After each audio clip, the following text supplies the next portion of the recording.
A warm welcome to episode 3 of VAT Update from Tax Essentials for Advisors. We'll continue with the normal update structure, looking at the latest developments in HMRC guidance and practice, notable case law developments, and other news. Today, in HMRC news, we'll look at some updates to HMRC's guidance on late recovery of input tax. In cases, we'll look at the latest case on the VAT healthcare exemption and its application to cosmetic procedures. And finally, in other news, we'll look at a Chartered Institute of Taxation representation for autumn budget, urging the government to revisit its approach to interest, particularly where in VAT cases there is no loss of revenue to HMRC. First then, HMRC has updated one of its manuals which deals with late claims for input tax. Normally, VAT on costs should be recovered in the period in which the VAT becomes chargeable. However, there are circumstances where this won't be possible. For example, the guidance has long noted that VAT cannot be recovered until evidence is held, normally in the form of a VAT invoice. So, if VAT becomes chargeable in one period, but a valid VAT invoice is not held until the next period, then VAT recovery is only possible in the later period. The guidance now includes further examples of situations where HMRC says that it will use its discretion to allow VAT recovery in a later period than the one in which it became chargeable. The first example is where a taxpayer is carrying out due diligence on invoices which may include deductible and non-deductible costs. Essentially, HMRC appears to be recognising that pragmatically some time may be needed to make sure the assessment is correct and that it makes sense for a taxpayer to be prudent and not to recover in the meantime. The second example is when late recovery arises due to internal accounting procedures.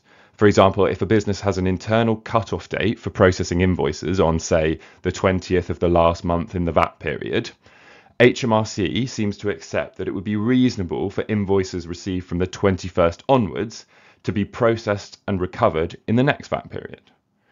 This is all subject to an overarching caveat that HMRC will only allow this discretion where it doesn't lead to overclaiming input tax or less tax being payable than if the claim had been made in the proper period. Illuminate Skincare is the latest in a line of cases on the VAT healthcare exemption and cosmetic procedures. Historically, many registered healthcare professionals, such as doctors, have provided aesthetic treatments and sought to rely on the healthcare exemption. In many cases, they've lost the argument at tribunal. This case concerns a qualified doctor who offered treatments like Botox and dermal fillers, and the FTT had looked at the facts of the case and determined that these cosmetic treatments did not qualify for exemption.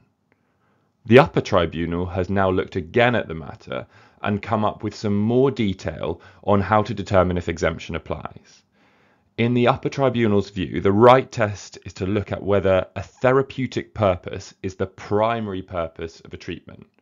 This involves a multifactorial assessment, which is likely to include various factors that the upper tribunal helpfully sets out in its decision. The taxpayer successfully argued that the first tier tribunal made an error in being too quick to dismiss brief notes by the doctor as evidence of a medical diagnosis. Because of this, the upper tribunal has sent the case back to the FTT to reconsider. It seems likely, though, that the taxpayer will still face an uphill battle to convince the first tier tribunal that exemption applies.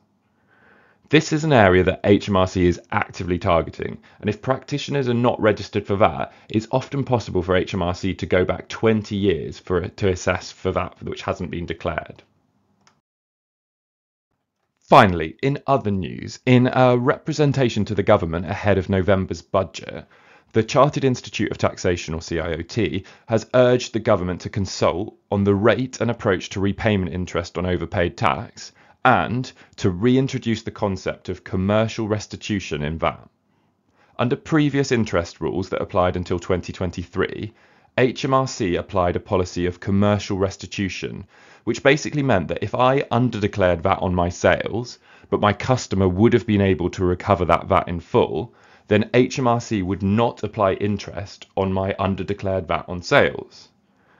When the interest regime was harmonised in 2023, HMRC took the view that it no longer had the discretion to apply this policy and was required to charge interest even if there was no loss of revenue to HMRC.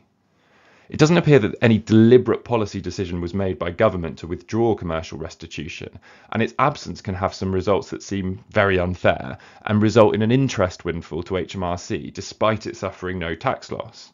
For this reason, the CIOT is urging that government reinstate commercial restitution.